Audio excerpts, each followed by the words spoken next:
Magandang hapon po sa inyo lahat. Magandang hapon po. Thank you, Marie. Ako ay naatasan na magpakilala sa ating mga guest speakers. At ang una nating guest speaker ay mayroong isang kahanga-hanga na credentials. At siya ay naimbitahan through Ma'am Bayan Ko ng Inquirer. Dating kolumnista ng Inquirer na ngayon ay meron ng blog na Paul Beats, no? Kung mag-ano kayo sa internet, Paul Beats, basahin nyo yung mga latest na mga vlogs ni Tita Bayan Ko. Ngayon, ipakikilala ko ang ating special guest speaker ngayon, ang isa sa ating guest speaker ngayon, na merong kahanga-hangang credentials at talaga namang pabilib-bilib. At siya ay priest of the Archdiocese of Tuguegarao. Graduate din siya ng PhD Philosophy sa University of Santo Tomas, summa cum laude. And also from Manning University in Ireland. Nagtapos din siya ng Doctor of Jurisprudence in Major in International Law sa Columbia Pacific University. At Doctor of Juridical Science, San Beda College. And also, he is also the research fellow of Higher Institute of Philosophy, Catholic University of Louvain, Belgium. And also fellow Commonwealth Judicial Education Institute in Dalhousie University, Halifax, Nova Scotia. And also Summer Studies Program in Philosophy in Cambridge University, England. He is also the Dean of Graduate School of Law, San Beda College, Mindiola, Manila. And presently, also the Chair of Department of Jurisprudence and Legal Philosophy, Philippine Judicial Academy of the Supreme Court of the Philippines. We are so privileged this afternoon to have Father Ranhilio Calangan Aquino. Please welcome.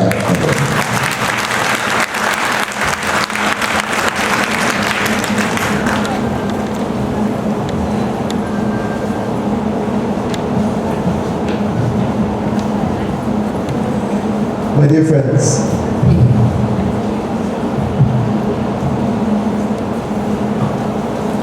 the sad exchange between Senate President Juan Ponce Enrile and Senator Antonio Trillanes on the floor of the Senate yesterday may have been entertaining to those who like high drama, as it was very dramatic.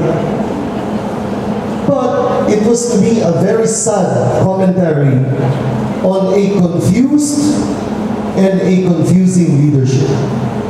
Yung nangyari sa kanilang dalawa is not the problem. It is symptomatic of a problem of leadership.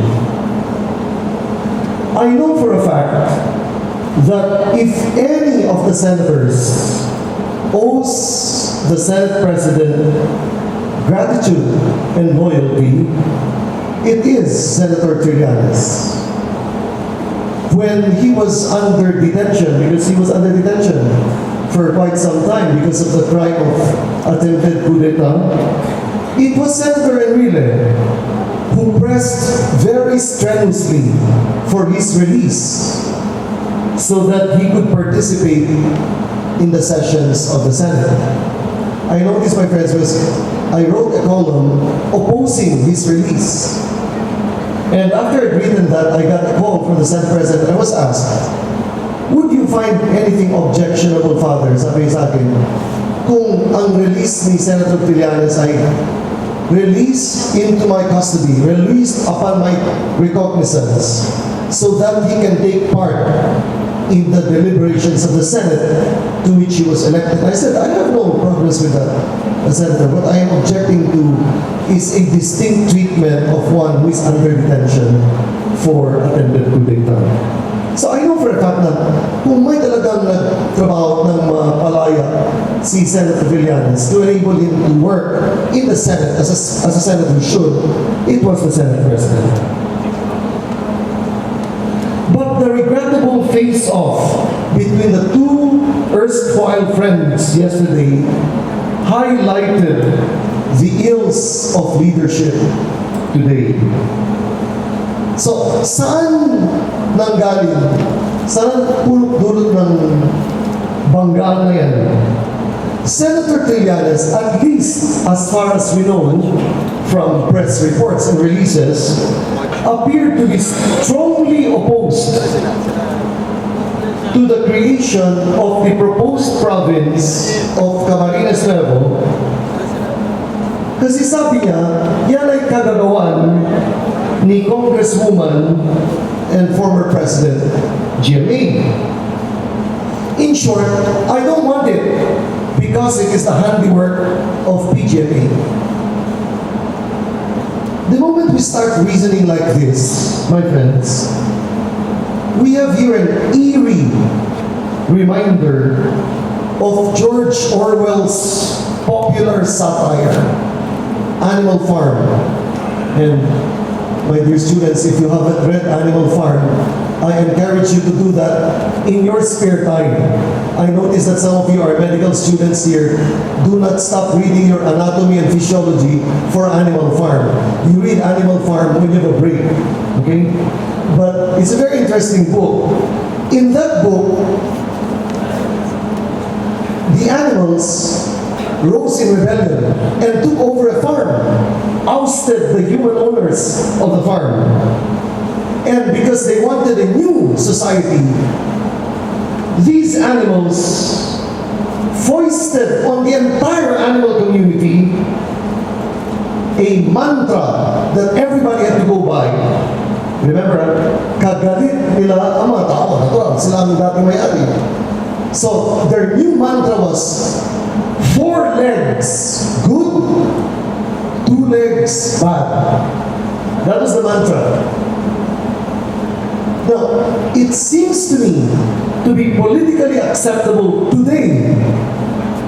One must echo the maxim, PGMA bad, anything anti-GMA good. My point is, she may be facing a barrage of cases now, but whether she is guilty or not, and I do not know whether she is guilty or not, is a matter best left to judicial determination. In proceedings, may I emphasize, that are not only fair, but must also be perceived to be fair. My question is, why should everything, even remotely connected with or supported by PGMA, now CGMA, be anathema? Bakit dapat kontrahin? Bakit dapat labanan lahat ng mga bagay-bagay na nauukol kay PGMA or CGMA? Why should that be the case? In the first place, one does not have to be a top-notch economist to understand that if we reap the benefits of infrastructure development as well as foreign investments today, the groundwork could not have been laid only yesterday. In the very least, refusing to give credit to whom it is due is ingratitude. And a good leader always acknowledges indebtedness to the past. Because acknowledging indebtedness to the past is the only way that a leader can be circumspect and judicious, prudent and level-headed, as he lays the groundwork for the future. You know, when you're a leader, you're fully aware that you lay down the groundwork for the future. But you cannot do that with judiciousness. You cannot do that with prudence. You cannot do that with level-headedness unless you acknowledge that you are working on the groundwork laid down by the past. However, the downside, the real downside to characterizing the past as totally corrupt, totally forgettable, totally unacceptable, the real downside to this intractably derogatory characterization is that by attempting to wipe the slate clean, a leader denies himself the benefits of institutional memory and of being able to build on the real gains of the past. Why should you totally denounce the past when you could very well profit from the past? Why should you totally wipe the slate clean when there is so much wisdom that can be found in what has been written in the past? Of course, nobody will ever be a complete bag of blessings. The human situation is always characterized by ambivalence. We are all of us a mixed bag of blessings as well as of shortcomings. You know, one of my favorite philosophers is Paul Ricoeur. And Paul Ricoeur traces his own intellectual journey from being disturbed by the fallibility and weakness of man and arriving at a realization that after all, the person whom he thought was fraught with weakness is a capable person. I think we should realize that. Why learn the ropes all over again when someone who handled them in the past can show you how to handle the ropes? And then if you want to, after you've learned the ropes, you can set to work on arranging the ropes your way. You know, that for me is always something to be regretted. Yung bang tinatawag natin na loss of institutional memory. It's when you go by the ethic, winner takes all. Pag nakupo ka na, lahat ng naiwan na nakaraan, you take them all off. The victor wins all the spoils. So all offices, all positions are occupied by your allies and those who bear your card. The problem with that is that you don't allow for institutional memory. And when you don't allow for institutional memory, you have to learn the rules all over again. And sometimes put people in who have absolutely no idea of the rules by which a game is played. What also became clear from yesterday's acrimonious exchange was that aside from the negotiations that our government was engaged in through the Department of Foreign Affairs, the national leadership apparently conscripted Senator Trillanes, or at least accepted his offer to conduct what are now called back-channel negotiations with Chinese, and did not want the public or the official agencies of state to know about the backdoor deal. But I thought we wanted transparency. I thought we wanted everybody to know what everything was talking about. I thought we wanted even Supreme Court deliberations to become public. Again, the trouble should be obvious and has become obvious. When you use the front and back doors, be sure that those who pass through them do not bump into each other. And be sure that the message that you pass through the front door is exactly the same message that you pass to the back door. Otherwise, the recipient gets confused about what message you are really sending, And you do not only confound the recipient, you also confuse yourself. In the end, you no longer know what lie to tell.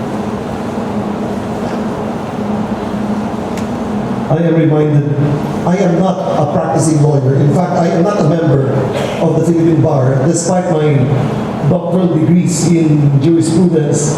I am a member of the International Criminal Bar, but I constantly petitioned the Supreme Court in the past to allow me to sit down for the Philippine Bar, and their constant reply was, if you earned your law degree abroad, you are not allowed to sit for the Philippine Bar.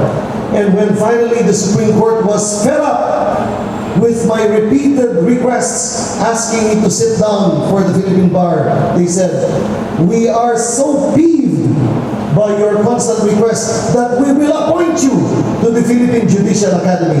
And that was the way I got appointed as a professor of the Philippine Judicial Academy.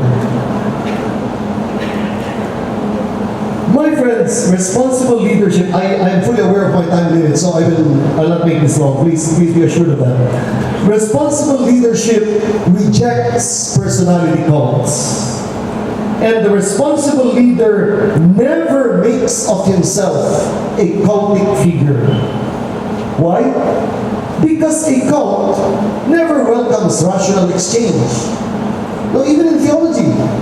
If I have a discussion with you, and I argue with you a theological point, and you say, mali yung sinasabi ko, and I ask you, ano bang argumento mo? And you answer me, alam mo, kagabi, may nagpakita sa akin na kaluluwa at itong sinabi niya.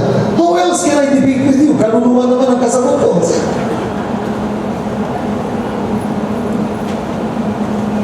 A personality cult welcomes adulation. A personality cult thrives on flattery. Perception is orientated by one's cultic allegiance. Are we doing well? For example, you ask a simple question, are we doing well? In a personality cult, your answer will be orientated by your cultic allegiance, not by facts. And so, a responsible leader will never project himself as the messianic solution to complex social problems. This is closely related to the position I've always written on and the thesis I maintain. That while a responsible leader will endeavor to live honestly, act uprightly, and conduct himself responsibly, do not make of your own righteousness an ideology, and do not make of your own prejudices and personal inclinations the dogmas of your own cult. You know, there's a very powerful philosopher who wrote very distinctly, those of you who took him will recognize him, Wittgenstein. Wittgenstein did not write long treatises. He wrote in numbers, so 1, 1.1, 1.111, etc., etc. And he said, you cannot talk about ethics. You can live ethically. You cannot talk about religion. You can live religiously. You cannot even talk about logic, but you can argue logically. The same thing here. A leader should live righteously. A leader should act honestly, but do not make of your own beliefs and self-protestations, self-avowals of righteousness, the dogmas and the ideology of the cult you wish established. I am aware that for many, postmodernism is a fad. But you know, as a student of philosophy, I have more respect for it than to treat it dismissively. You know, one of the movements of postmodernism is erasure. Pag may sinulat ka, burahin mo. You ask any of those who are columnists. Belle has been a columnist longer than I. And you ask her what she does. You write something and you ask yourself, should I really publish this? Sometimes late in the hour, you write the editor, cancel what I sent you. I'm sending a revised edition of my column. That many times happens. So erasure. One writes, but one must be ready to cross out what one has written. Di ba kagaguhan yan? You write and then be ready to cross out what one has written? No. No. One writes as one plays, but this plays deadly serious. Serious about not taking yourself seriously. You know, when you take yourself too seriously and you say, ako lang ang tama. Daan ko lang ang tama. Then, the consequence of that is, pwedeng sa maraming bagay tama ka na. Pero kung kaya ang paninindigan mo, lahat ng hindi sang-ayon sa'yo ay hindi tama. Lahat ng hindi sang-ayon sa'yo ay balugto. That's the consequence. So, the refusal to erase always results in marginalization. You always marginalize those who don't agree with you. And you write them off as minorities, you write them off as perverts, you write them off as deviants, you write them off as reactionaries. Aphorisms are very attractive, which is why most of history's dictators have always had aphorisms that they ask the mobs to repeat. The trouble with aphorisms is that they are too simple and too simplistic when proposed as answers to complex problems. A responsible leader proposes answers, advances analyses, and initiates change. But my friends, because there is no such thing as the master word, there is no such thing as the secret formula. In fact, because the term final solution is more ominous than it is promising, the responsible leader must always be prepared to erase his own solutions, to correct his own analyses, to revisit his own initiatives, realizing all the time that all that we can have are tentative, provisional, fallible solutions that we should nevertheless take seriously, pursue honestly and earnestly, but ever hold out for scrutiny, review, criticism, revision, and possible overthrow. One of my favorite philosophers, Sir Karl Popper, an Englishman, says, science does not consist in the accumulation of theories.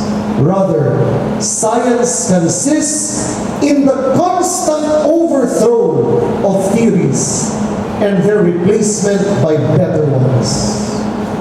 And so a responsible leader is responsible only in the measure that he is willing to submit his positions to the constant dynamic of overthrow and replacement by new and better positions. But when you canonize your positions, when you canonize your stand as the only right and righteous one, this is not only hubris, this is plain stupidity. Equally important to my mind is the earnestness by which a responsible leader broadens the basis of consensus and allows decision-making on the highest levels to be permeated by the will formation that takes place throughout society. I'm sure that among you students, discussions take place. You have your own positions in respect to issues. In fact, if you have no positions at all, that's very dangerous. What makes you university students is precisely that you have positions. It matters not. Are you pharmacy students? Are you medtech students? Are you medicine students? Are you engineering students? Whatever it is, you are gifted with the privilege of education. You have to take a stand. You have to have positions. That's will formation. Now the problem is, does the will formation that takes place among you permeate the discussions that take place on the level that policy is formed? The responsible leader makes sure that this permeation takes place. Tomorrow, my friends, we will mark the declaration of martial law. And once more, there will be rhetoric aplenty about how we lost our freedoms and our rights, how the press was suppressed, and how the courts were domesticated. Trust me, you will hear enough of that, and more than enough of that tomorrow. But far more detestable than martial law declared is an autocracy that rides the crest of public popularity and high survey ratings.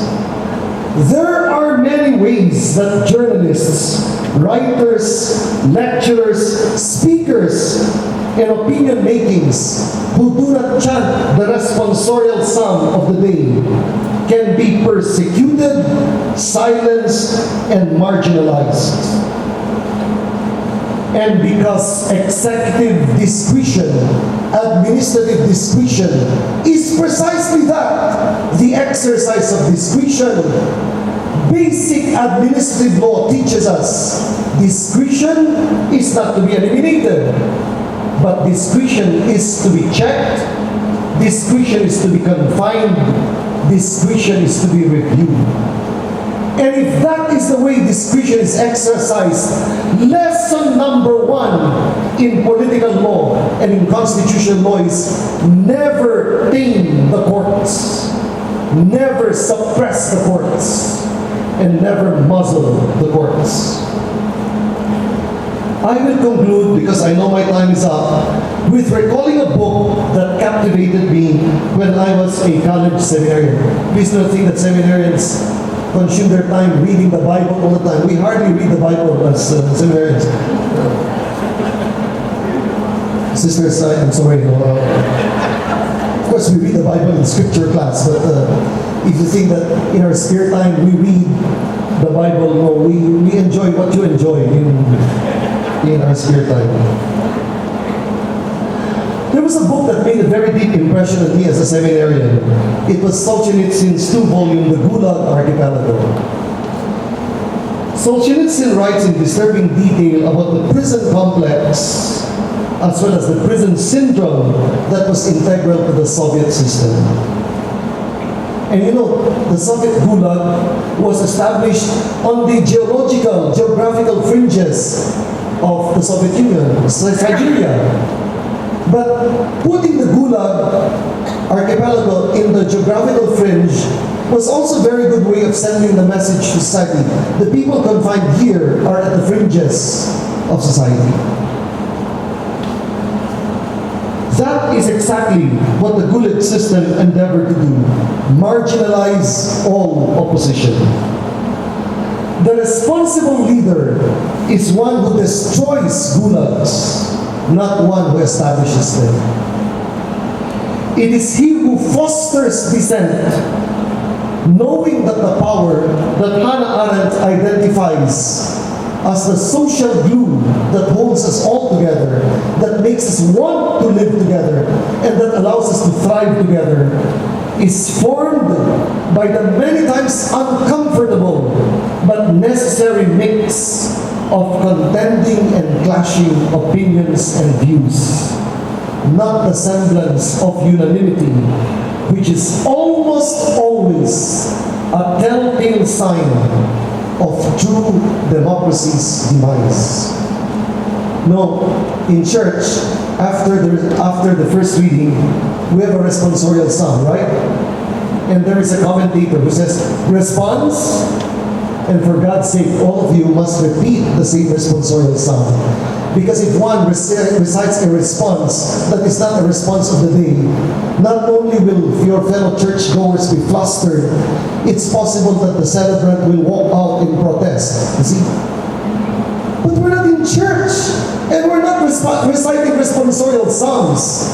And democracy is alive only when the responsible leader says, you recite your verse, I recite my verse, she will recite her verse, and let's see who makes sense. But when you suppress that all in favor of a deceiving and deceitful unanimity, you can be sure that you have just prayed the last requiem for the demise of true democracy. Thank you and good afternoon.